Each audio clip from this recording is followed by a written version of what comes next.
Bom dia para todos, né? Então vamos começar. A gente está com quórum, a gente pode começar. Eu gostaria de atualizar o cronograma, né? Da ementa, da disciplina. Então hoje, dia 19 de julho, então, hoje a gente tem aulas positivas, né, sobre turismo urbano. Eu aguardo o envio da síntese, né? A síntese da aula e dos 2 textos até o dia 26 de julho, até a próxima segunda. Então a gente tem uma discussão sobre turismo urbano na aula de hoje, dia 19. Seguimos com o aprofundamento dessa discussão na próxima aula, dia 26 de julho.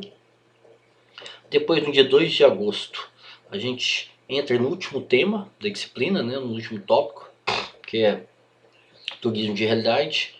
E no dia 9/8 a gente faz o aprofundamento dessa temática com a discussão a partir da síntese da aula e dos textos que vocês fizerem, ok? Alguém tem uma dúvida, alguma pergunta sobre a ementa, sobre o cronograma?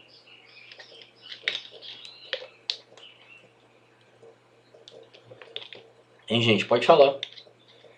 A gente está caminhando, né, pro término da disciplina, né?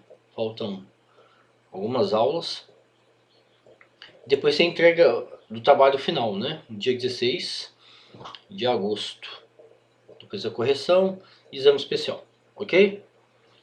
Então, eu enviei o trabalho corrigido, o trabalho intermediário corrigido, né?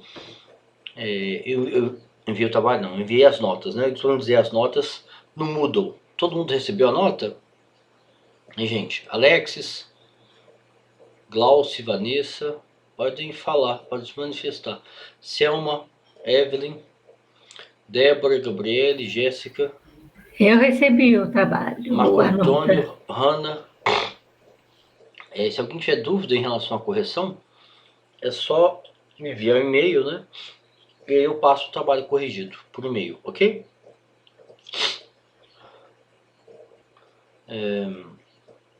Hoje a turma tá pequena, né? Até agora, né? A turma tá reduzida. Então, gente, vocês conseguiram ver a aula? Ler a aula? Vocês conseguiram ler os textos do tema de hoje, de turismo urbano? Pode falar. Eu li os textos. Então, A aula eu vou ler junto com você. ok. Então, hein, gente? Cláudia, Vanessa, Glauci, Vanessa, Débora, Gabriele. Quando a turma tá pequena, gente, vocês têm que se manifestar mais. Vocês têm que.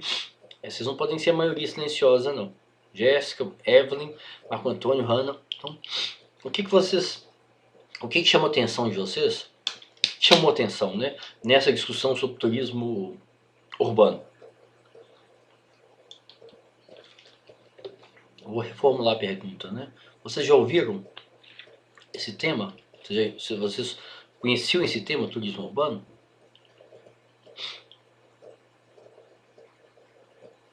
Tá todo mundo sem microfone, pô? Tá todo mundo mutado? Não conhecia, não. O que eu conheço, eu não sei se teria certo. Que seria o turismo mais voltado para os centros. Aqueles que não têm muita, sei lá, eles não vão muito para as regiões periféricas. Ok. Então, a questão central da discussão do turismo urbano, né, a partir dos textos e a partir dessa abordagem teórica, né, que a gente vai ver,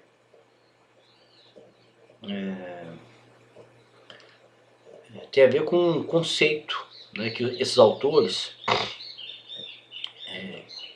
que apresentam, que buscam englobar o conceito de turista e de morador. Então eles apresentam um conceito novo que suplanta, né, que abarca, né, que coloca o turista e o morador com os mesmos interesses. Então eles usam um conceito interessante, que é o conceito de consumidores de lugares ou usuários da cidade. Então são dois conceitos, né? O objetivo, o sentido desses conceitos, consumidor de lugar, ou usuário da cidade é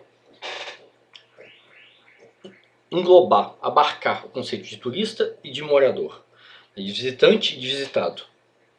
Então, esse conceito é ambicioso, né? Ele extingue, né, as separações clássicas entre turista e morador, né?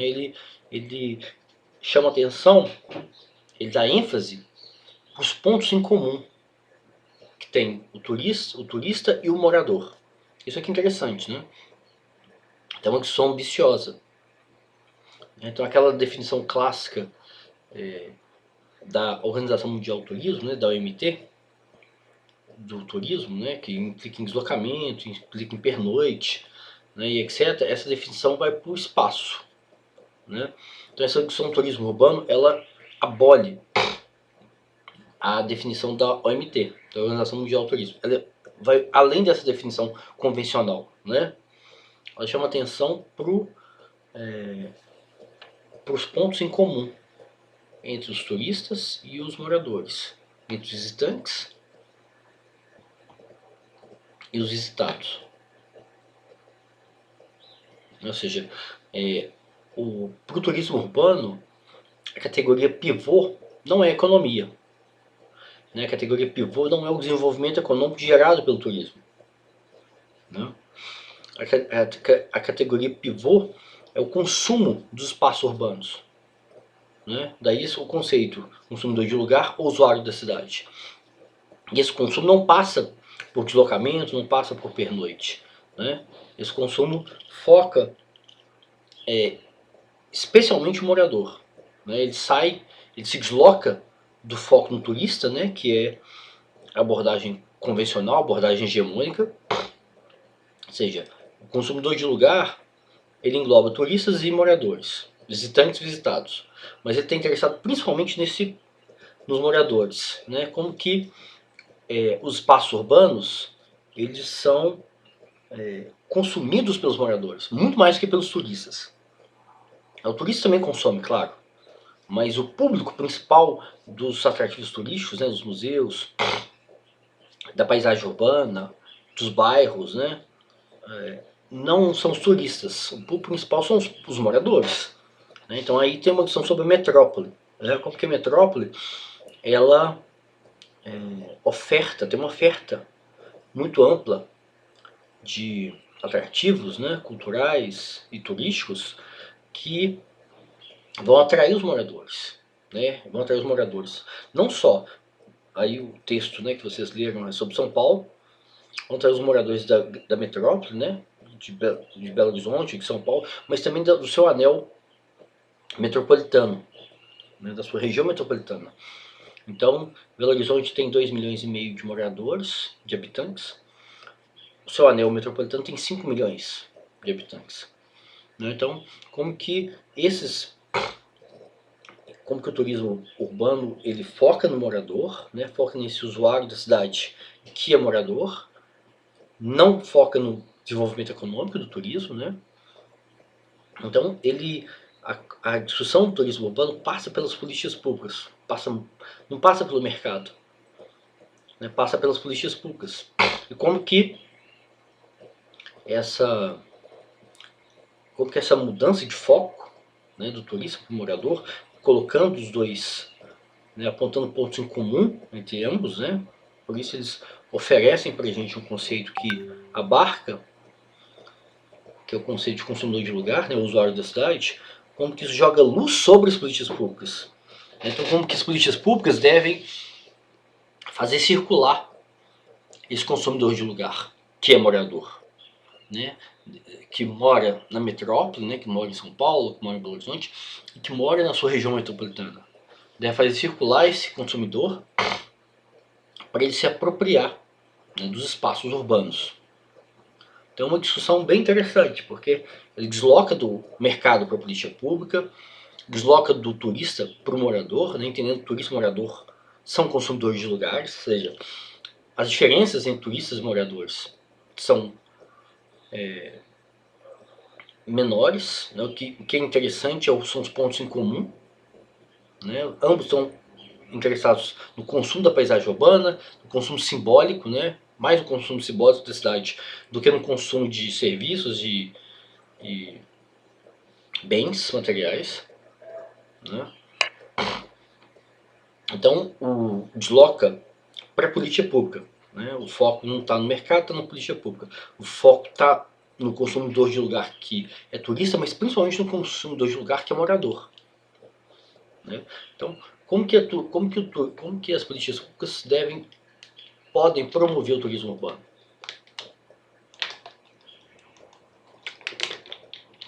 Hein, gente?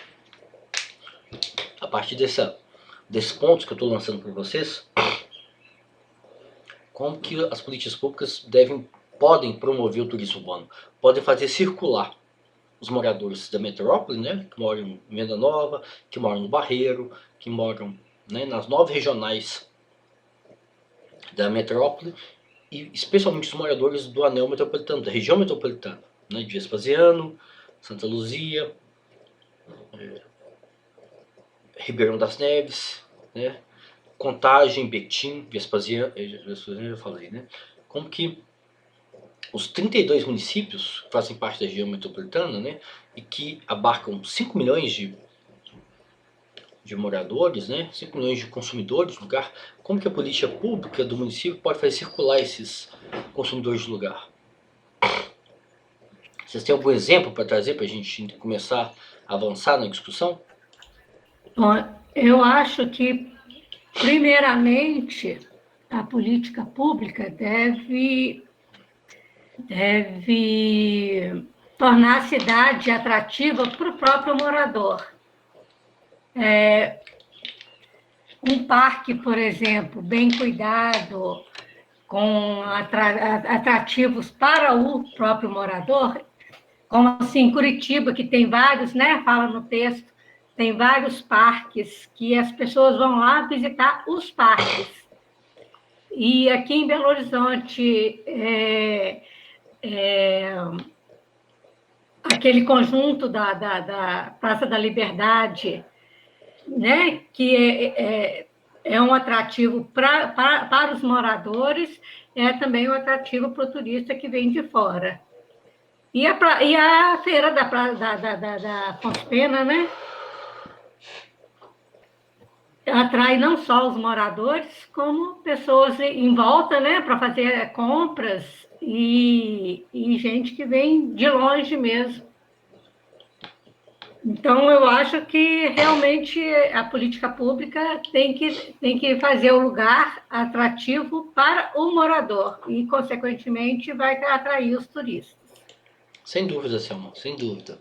Então, os exemplos que você deu, né, o circuito cultural da Praça da Liberdade, né, com os seus vários equipamentos culturais, né, públicos, privados, né, você tem equipamento público, você tem equipamento que é mantido por empresas privadas, né, você tem o espaço de conhecimento, que é da UFMG, que a gestão é da professora Idiomira, né, que é a professora do curso de turismo, né, que vocês vão ter aula com a Idiomira. Vocês já estão tendo aula com a Idiomira? Não?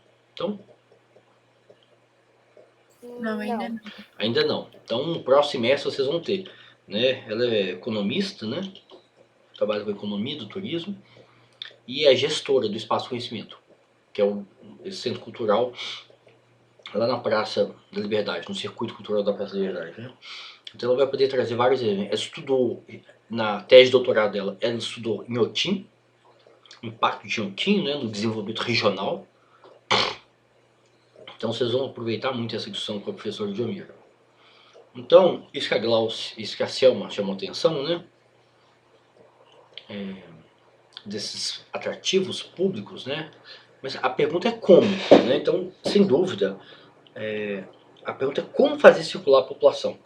Então, um dos textos, né, um texto sobre São Paulo, do Tiago Alves, que é da USP, ele fala que para entender o turismo urbano é preciso conhecer, é preciso responder uma pergunta, né? Qual é o perfil dos consumidores dos espaços urbanos, né, desses consumidores de lugar, desses usuários da cidade. Então, quando você vai nos atrativos turísticos, né, nos equipamentos culturais da cidade, você tem que perguntar isso para os gestores, né? E o que ele descobre? Hein, gente? O que ele descobre quando ele faz essa pergunta? Que eles não fazem o controle direito. Que não tem coleta, não tem pesquisa sobre o perfil dos usuários, dos atrativos turísticos, dos centros culturais, dos equipamentos culturais. Então, ele tem que produzir o dado para ele analisar, né? Então ele vai no MASP, ele vai na Pinacoteca, deixa lá um questionáriozinho, deixa o formulário, pede, né, para o gestor fazer o treinamento com a sua equipe, né, para aplicar na entrada, né, logo que o visitante chega, seja morador, seja turista, né, para aplicar a pesquisa dele. Então aqui em Belo Horizonte, quando a gente busca dados de perfil, né, do perfil dos usuários. Peraí, gente, só um minutinho, só para eu fechar a porta aqui, só um minutinho.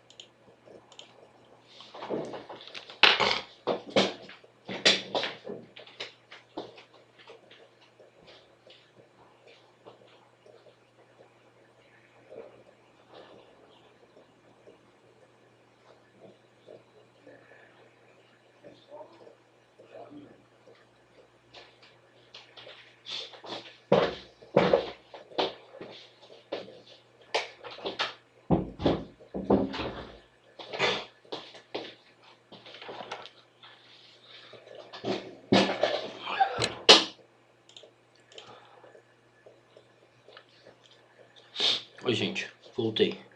Então, como eu estava dizendo, quando o autor vai fazer a sua pesquisa em São Paulo, né, em 52 atrativos, né, turísticos, em 52 equipamentos culturais,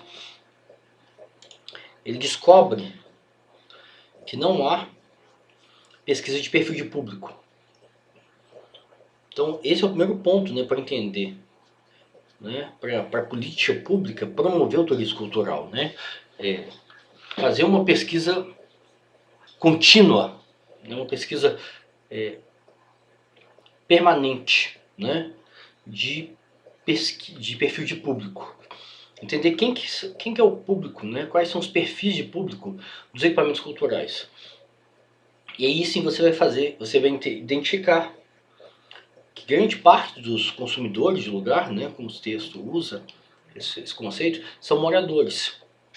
E aí você descobre que os moradores turistas têm esses pontos em comum, né, que ambos são consumidores de lugar, né, usuários da cidade. E você descobre que é necessário promover, né, incentivar, apoiar a circulação de moradores pelos equipamentos públicos, né, pelos atrativos turísticos. Então, você descobre que é fundamental fazer circular os moradores não só da metrópole, não só de Belo Horizonte, mas também da sua região metropolitana, né? Então, você tem aí um público que as políticas públicas têm que alcançar, né? Então, essa que é a discussão do turismo urbano, né? E qual que é a primeira coisa que chama atenção nessa discussão do turismo urbano, né? Quando ele, em relação à cidade, qual que é a primeira coisa que chama a atenção de vocês, né, a partir da leitura da aula e dos textos sobre a cidade? Como que a cidade é vista pelo turismo urbano, nessa discussão, né, conceitual sobre o turismo urbano?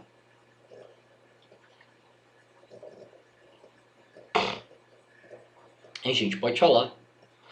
Qual que é o espaço de consumo do turismo convencional?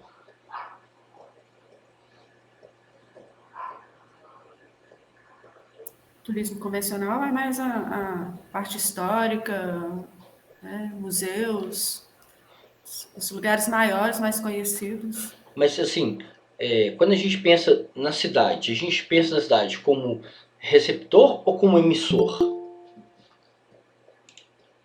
Ela tanto é emissor como receptor. Mas quando a gente pensa no turismo convencional, né, ela é mais emissora, a cidade, a metrópole que eu estou falando, né, São Paulo.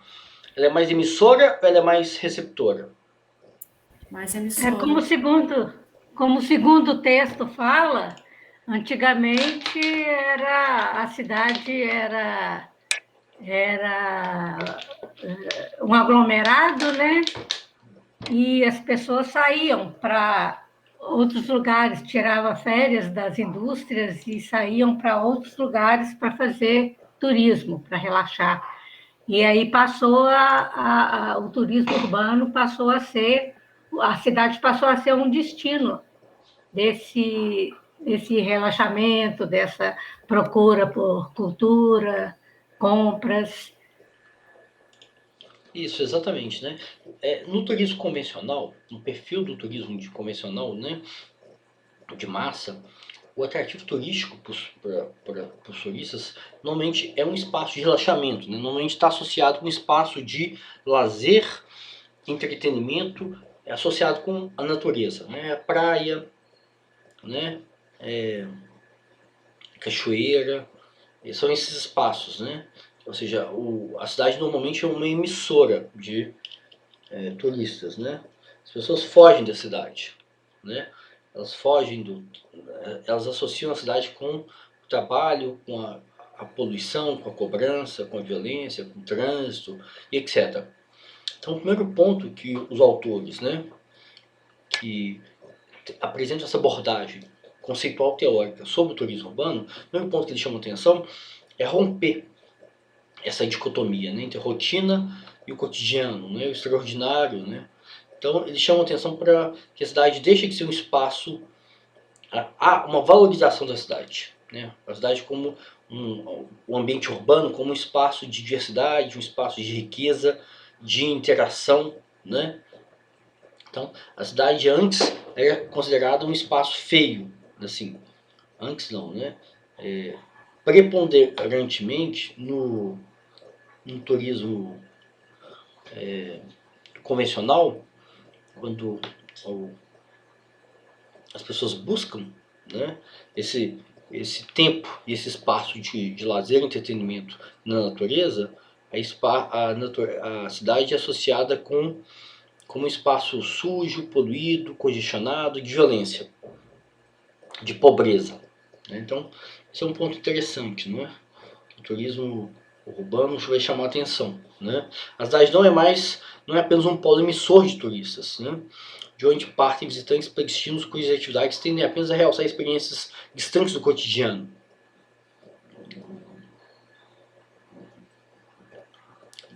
A definição ortodoxa, né, estabelece que o turismo resulta de uma divisão binária entre ordinário, né, cotidiano, e o extraordinário, em que as pessoas precisam vivenciar prazeres particularmente distintos, né, que envolvam diferentes sentidos, ou se situem numa escala diferente daquela que se deparam na vida cotidiana, na vida urbana, né? Então, o primeiro ponto que chama a atenção nessa abordagem conceitual do turismo urbano é essa valorização do espaço urbano, né? Então rompe com essa visão negativa do espaço urbano, né? Que a cidade é suja, poluída, violenta, saturada, né? Ô, professor. Pode falar. Isso para tipo, tirar essa ideia de cidade poluída, foco de violência e tal, isso é feito também pelas políticas públicas? É que eu ainda não li os textos, então eu não sei. Sim, sim. O que a gente está chamando a atenção é que essa discussão, essa abordagem, né, conceitual do turismo urbano, ela desloca o foco do mercado para a política pública. Primeiro que ela apresenta uma abordagem que abarca o visitante e o visitado. Ela suprime a oposição, né? Ela abandona a oposição entre turista e morador. Ela chama atenção para os pontos em comum. Então, os pontos em comum do visitante e do visitado, do turista e morador, são mais importantes. Então, ela apresenta um conceito novo, que engloba, que abarca essa oposição, turista-morador, que é o conceito de usuário da cidade, consumidor de lugar. Então, esses conceitos vão dar conta de que esse consumidor de lugar está interessado em se apropriar dos espaços urbanos, né? Mas ela ainda foca mais ainda no morador, né? Como que o turismo urbano ele é fundamental para criar identidade, né? Para promover a identidade do morador com as suas referências urbanas, para ele se apropriar dos espaços urbanos, né? E esse morador não se esgota só no morador da metrópole, como é o caso de São Paulo, né, que é o texto lá do Thiago Alves, da USP, ou Belo Horizonte. Né? Esse morador engloba também a região metropolitana. Então, o turismo urbano é entendido, né, como capaz de promover essa apropriação dos moradores, né, do seu anel metropolitano, né, da metrópole e do seu anel metropolitano, dos espaços urbanos, né, das referências, né, da paisagem urbana. Né? E aí que entra a política pública, para fazer circular esse morador, né, facilitando o deslocamento, né, o deslocamento físico, através da mobilidade urbana, facilitando o acesso, né, se o espaço é pago ou ele é gratuito, fazendo publicidade, fazendo a promoção desses espaços culturais, desses espaços urbanos, né, para que as pessoas conheçam e se interessem, né. Então, são muitas barreiras que as políticas públicas têm que romper para fazer circular as pessoas no território urbano, né, fazer circular o morador lá em Vespasiano até o CCBB, né, fazer circular o morador lá em Santa Luzia até o espaço do conhecimento da UFMG. Então, para isso que é importante, para isso que é fundamental as pesquisas de perfil de público, né, que um dos textos chama atenção, né, que a grande parte dos equipamentos culturais não fazem pesquisa de perfil de público. Então a gente desconhece, né, que grande parte dos usuários daquele equipamento cultural, as pessoas que se apropriam dele, não são turistas, são moradores. E aí tem um problema, né, que são moradores do entorno daquele equipamento cultural. E o objetivo da discussão do turismo urbano é justamente deixar esse público mais amplo, mais heterogêneo, né, mais democrático. Então o objetivo do turismo urbano passa pela democratização desses espaços. Né? Então, talvez o conceito-chave do turismo urbano seja a democratização. Né? Democratização dos espaços urbanos para os moradores, não só da metrópole, mas do seu anel metropolitano. Então, quando você tem uma exposição no CCBB, e você faz pesquisa de perfil de público para ver quem consome a exposição, que é uma exposição gratuita, né, no caso do CCBB, que é um equipamento público, não cobra ingresso, você descobre que grande parte, né, de cada 7, 8 visitantes, são moradores, ou seja, de cada 10 visitantes, 8 são moradores, a maioria são moradores, só que desses moradores, a maioria mora no entorno. Ou seja, é um perfil de público muito homogêneo, muito de classe média, média alta, né, com pessoas com renda alta, escolaridade alta. Então, um dos objetivos quando você desloca do mercado para a política pública é justamente promover a democratização desse espaço, né? Ampliar esse público, deixar esse público mais heterogêneo, né? Fazer com que os moradores de Santa Luzia, de Vespasiano, de Ribeirão das Neves, de Contagem, de Betim e, né, os 32 municípios, né, que tem na região metropolitana se apropriem desses espaços, que não seja exclusivo nem de turista e nem da classe média alta. Esse que é o desafio, né, do turismo urbano. Por isso que é fundamental você fazer uma pesquisa de perfil de público. Vocês têm alguma pergunta, alguma questão até agora?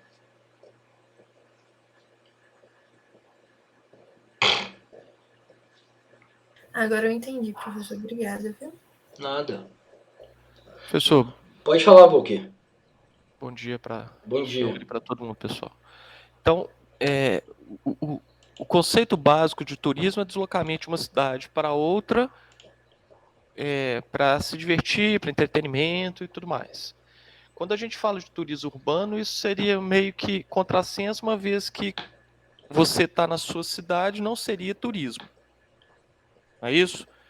Mas como você coloca que tá no entorno também da grande BH, ou da grande São Paulo, ou do grande Rio, tudo bem, dá para entender. A gente tem a questão do interesse também, né? Porque esse público, por exemplo, eu pego por base meus alunos. eu estou trabalhando com periferia hoje em dia. Então, fala para os colegas para eles entenderem, né, qual que é o perfil dos seus alunos. Porque aí você vai estar falando justamente do ponto que eu estou chamando a atenção, né? Qual que é o perfil do público, dos seus alunos. Então, eu sou docente de Ribeirão das Neves. E dentro da minha instituição, 50% é de escola pública e 50% é de escola privada. E é uma instituição pública, a minha, que eu faço parte. E o interesse deles, até da minha filha, né, que tem 17 anos hoje, não está relativo à minha adolescência. Minha filha gosta de funk. Então, eu não, até hoje, pelo menos, eu não vi o CCBB de Belo Horizonte ter uma exposição de funk. Então, não é só o público-alvo, eu acredito. É o que se oferta nesses espaços públicos que tem ou não interesse das pessoas. Porque a pessoa vai... Eu lembro do primeiro texto da Mariana, que ela colocou sobre obras de um artista e que lotou. Eu lembro, por exemplo, também, há um tempo atrás, quando teve a exposição de Camille Claudel aqui em Belo Horizonte, também lotou, certo? Então, depende da mobilização que se faz, e isso a imprensa também tem um papel fundamental, para a pessoa se deslocar lá de Taguara, 100 km de Belo Horizonte, que é também região metropolitana, para vir aqui no CCBB. O que ela vai ver? Qual que é o nível de interesse dessa pessoa no que ela vai ver? Não que lá não tenha classe média, alta, Taguara, lógico que tem, assim como em Neves também tem. Mas a minha discussão é até que ponto o que se oferta nesses lugares é de fato interessante para quem não é de uma classe média alta. Esse ponto é fundamental, Walker. A oferta de bens culturais. Né? Quais são os bens culturais que são ofertados pelos equipamentos? Né? Os equipamentos, os atrativos turísticos, né? Os equipamentos culturais. Né? Essa oferta é uma oferta homogênea, ou seja, a gente está falando de duas coisas que estão interligadas. Né?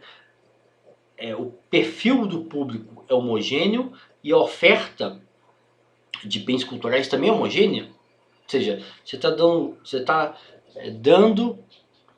ofertando o que as pessoas, aquele público já está acostumado a consumir. Ou seja, como que você vai ampliar o público se você sempre tem a mesma oferta?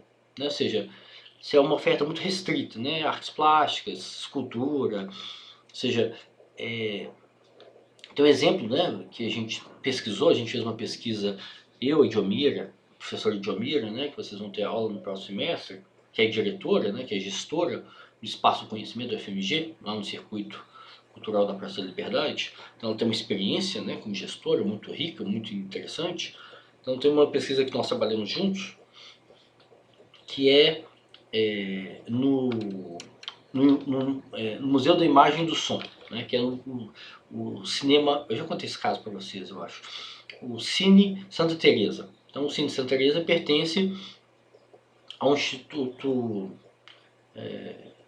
da Imagem e do Som, né, que é um equipamento público. Então o Cine Santa Teresa, ele tem uma sala de cinema, tem uma sala de exposição de artes plásticas, né, pintura, escultura, etc. E tem uma biblioteca fenomenal. Vocês conhecem lá? Alguém que conhece o Cine Santa Teresa? Não. Não, vocês já foram, não? Então ele Eu conheço, professor, eu estudava lá perto. Ah, que legal. Você já foi lá então, nesse equipamento cultural? Fui, teve, se não me engano, teve uma apresentação da minha escola lá. Ah, legal. No Cine Santa Teresa. A escola é fundamental para isso, né? Faz as pessoas conhecerem, né, os equipamentos culturais. Então, lá tem oferta, né, de artes plásticas, tem uma biblioteca e de cinema, né? E é um equipamento público, pertence à Prefeitura de Belo Horizonte. A Prefeitura de Belo Horizonte comprou aquele imóvel, reformou, instalou a biblioteca, instalou a sala de exposição de artes plásticas e o cinema. E lá é lindo, né? E aí a gente fez uma pesquisa com os moradores do entorno, né? Então, no entorno ali tem o bairro Santa Teresa, que é o bairro de classe média, média alta, e tem duas comunidades, duas favelas. A gente foi lá a 500 metros, você vai a pé. né? Então a gente foi lá, entrevistei os moradores, né? E perguntando se eles costumam consumir a oferta de bens daquele espaço, né, público, aquele espaço cultural que é público. E a gente descobriu o quê? O que a gente descobriu nessa pesquisa? Vamos ver se vocês adivinham. O que a gente descobriu? Que eles não iam lá porque pensavam até que era pago. Que eles não iam, que eles não consumiam aquele espaço. E por que eles não consumiam? Não tinha barreira pública, não tinha barreira financeira, porque era público. Não tinha barreira de deslocamento, porque eles podiam ir a pé. Né? E onde estava a barreira? O que impedia que aquelas pessoas, que é um público heterogêneo, né? Assim, que aquelas pessoas são vizinhos desse equipamento cultural, e a ida delas, né, ia ampliar o público, ia democratizar o público, né? O que impedia os vizinhos do Cine Santa Teresa de se apropriar e consumir a oferta de bens, né? São vários bens culturais, né? Filme, artes plásticas, né? Exposição de pintura, de escultura e a biblioteca. O que impedia as pessoas de consumir esses bens culturais? São todos gratuitos. Ou falta de interesse, ou não tinha conhecimento que tinha aquilo ali. Exatamente. Publicidade. Exatamente, é isso que o Valquí chamou a atenção, né? Ou seja, quando a gente perguntou sobre o consumo de audiovisual, de filmes, né? As pessoas, sim, a gente perguntava, você consome filme? Sim, a gente gosta de filme. E onde você consome filme? Onde que os moradores, eu esqueci o nome, são duas comunidades, tá? São duas favelas pequenininhas, lá no Santa Teresa. As pessoas, sim, a gente consome filme na televisão e no shopping. Ou seja, as pessoas pagam, elas vão ao cinema, né? Que é caro. O cinema é muito caro, né? Então uma ida no cinema no final de semana para uma família pode ser R$100, né? Uma família de 4 pessoas pode ser R$100. É muito caro o cinema. Então as pessoas consumiam filmes na televisão e no cinema, e não na sala do Cine Santa Teresa. Aí a gente foi perguntar por quê. Porque a oferta de filmes, né, e a promoção dessa oferta não atingia esse público, né? Então esse público não estava interessado em ver os filmes do Glauber Rocha, por exemplo. Tem uma mostra de Glauber Rocha, né, lá no Cine Santa Teresa. Isso chamava a atenção das pessoas. E ao mesmo tempo, a promoção dessa mostra sobre Glauber Rocha, né, sobre o cinema novo brasileiro, né, ou o cinema novo francês, né, Nouvelle Vague, não chegava até essas pessoas, né, não havia uma publicização, né, não havia uma linguagem que tornava aquela oferta de bens culturais acessível, né? Por que o cinema novo é tão interessante, né? Qual que é a inovação do cinema novo em relação ao cinema de shopping, em relação ao cinema convencional, né? Os filmes convencionais? Até hoje o cinema, né, a Nouvelle Vague, o cinema do Glauber Rocha, até hoje ele é inovador. Ele é datado, né? Foi um período dos anos 60, mas até hoje ele é diferente. Você vê um filme do Godard completamente inovador, completamente revolucionário, né? Comparado com os filmes de hoje, os filmes convencionais, né? de cinema, de cinemão, de shopping, né? E as pessoas, apesar de ser revolucionário, apesar de ser inovador, dele inovar na linguagem, dele inovar nos temas, né? As pessoas desconhecem. Ou elas não têm interesse, ou elas não são incentivadas, estimuladas a conhecer. Então você tem um problema duplo aí, né? Isso que o Valquí chamou a atenção, que é a oferta de bens culturais, mesmo que sem barreira de deslocamento, mesmo que sem barreira financeira, você tem uma barreira de consumo, né? Consumo de bens culturais. Então é uma oferta muito homogênea, muito padronizada para a classe média. Então a gente fez uma pesquisa também na Sala Humberto Mauro, né? Quais são os cinemas gratuitos que tem em Belo Horizonte? Oferta de audiovisual gratuito em Belo Horizonte. A Sala Humberto Mauro, e o Cine Santa Teresa. E quem consome? Quem que vocês acham? Quem que é o perfil de público? Qual que é o perfil do público consumidor desses espaços gratuitos de audiovisual de Belo Horizonte? Vamos ver se vocês adivinham. Bom, pelo menos o Humberto Mauro, professor, que é o que eu conheço, às vezes os horários também são muito aquém das possibilidades. Não é para trabalhador, né? Tem filme que começa às 5 da tarde, então o trabalhador não sai às 5 da tarde. Sem dúvida. Mas lá normalmente são 3 horários, né? 2, 5 e 7, 8, sei lá. Lá tem noturno também. Mas isso é uma barreira, sem dúvida, né? Além do deslocamento, da barreira física, tem uma barreira também da grade de oferta, né? A grade de horário, né? Se você passar uma amostra, né, 11 da manhã, 2 da tarde, você só vai pegar estudante. Trabalhador você não vai pegar, né? Trabalhador não tem disponibilidade para consumir, para ver filme, né, quarta-feira à tarde, né? Então isso é fundamental. Então o que essa pesquisa mostrou, que a gente fez lá no Cine Santa Teresa... Professor, dá licença. Pode falar. Dá licença. Só falando, só assim, para não perder esse gancho aí. O Palácio das Artes, um teatro em Belo Horizonte, é um lugar intimidador para o pobre, para a pessoa que não tem tanta cultura. Porque você passa perto do Palácio das Artes ali, a pessoa acha que é um antro, que não pode entrar, que é tudo caro e que não tem nada de interessante. É o que eu falo, falta publicidade, falta levar isso Falta promoção. para o pobre. Não é só publicidade, é promoção. É mostrar que aquele espaço é público, isso. Né, é gratuito, né? Mostrar que... Sim. Que a Sala Humberto Mauro fica dentro... A pessoa, Palácio das Artes, não pode nem ir aquele lugar, aquela entrada maravilhosa ali, você não pode nem chegar para olhar aquelas exposições que tem ali fora. Mas o teatro é caro mesmo. O teatro é caro, os shows também são caros. Mas lá... Uma coxinha... Não, mas tem coisas também de graça lá. O café também é caro. Mas eu concordo com você. É intimidador mesmo. Porque... Primeiro que não tem essa divulgação do quanto é gratuito, o que é gratuito. Segundo, o teatro é realmente muito caro.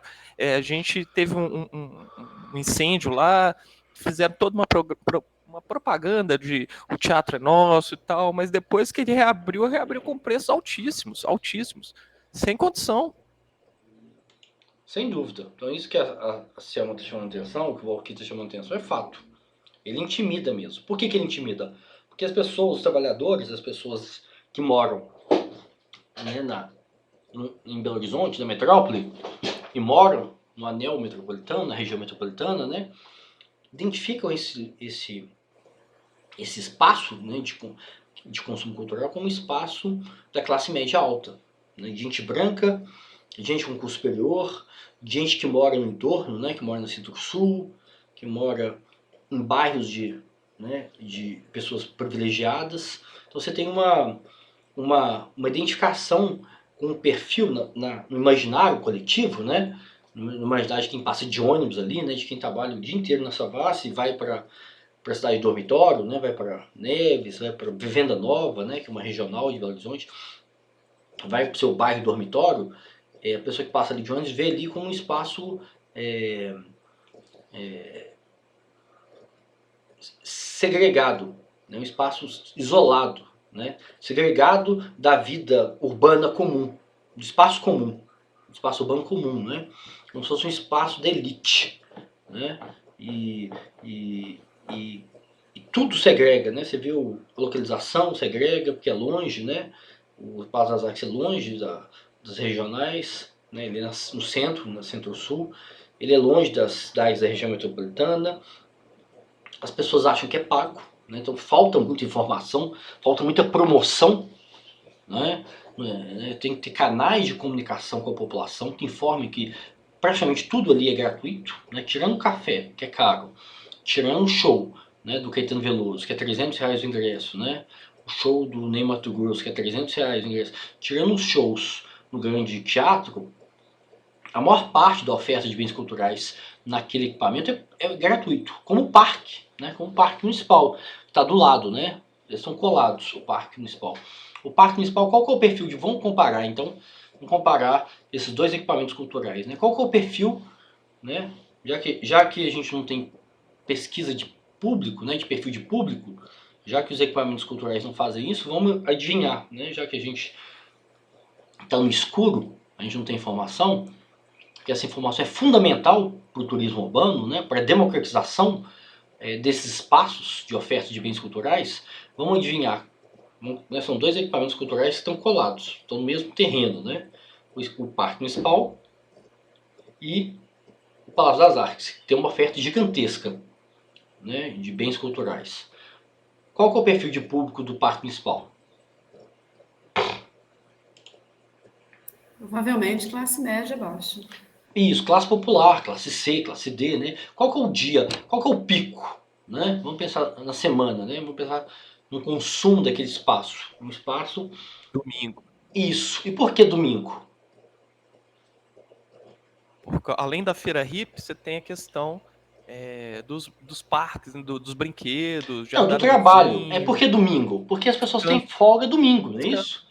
As pessoas têm disponibilidade para consumir o espaço urbano é domingo, porque as pessoas trabalham de segunda a sábado, não é isso?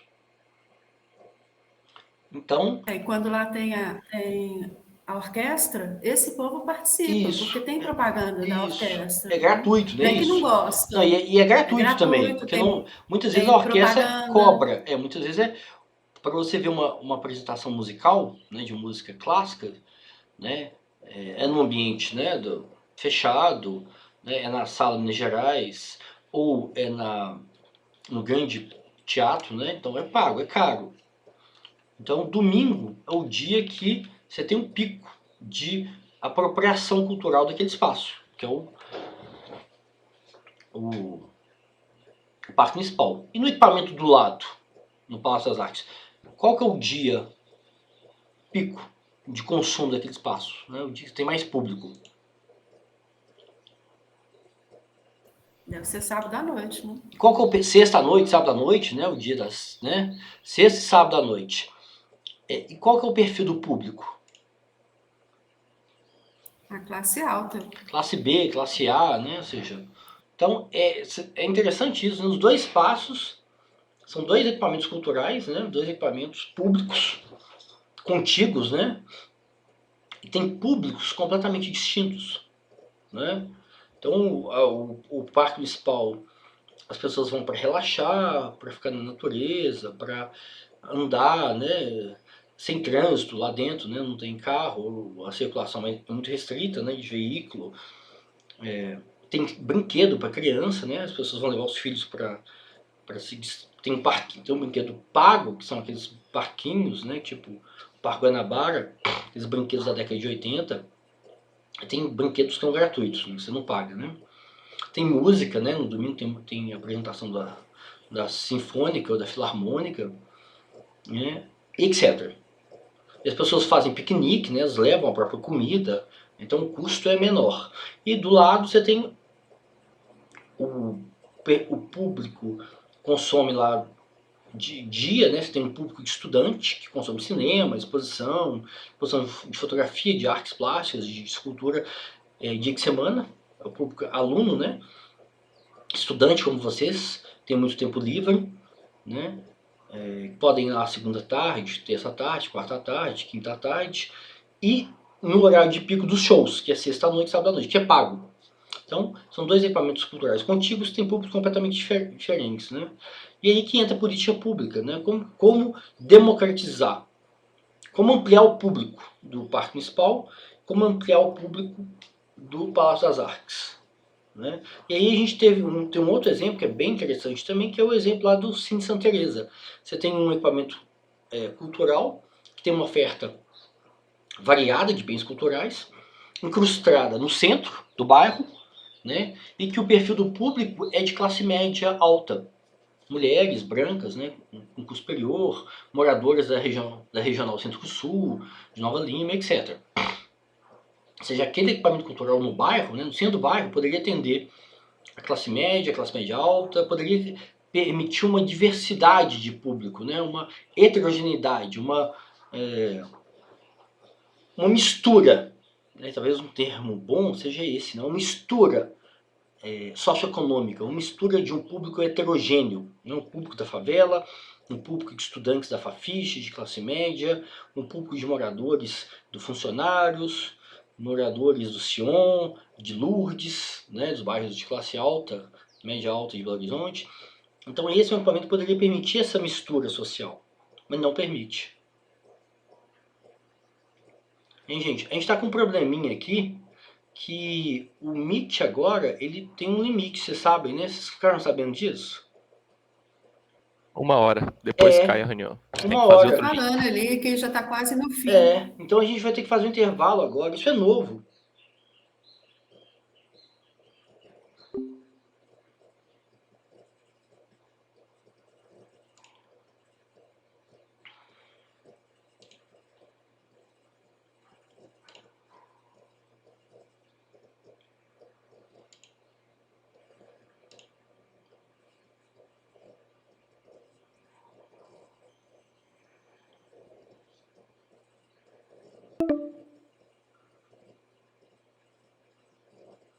Essa agora terminou.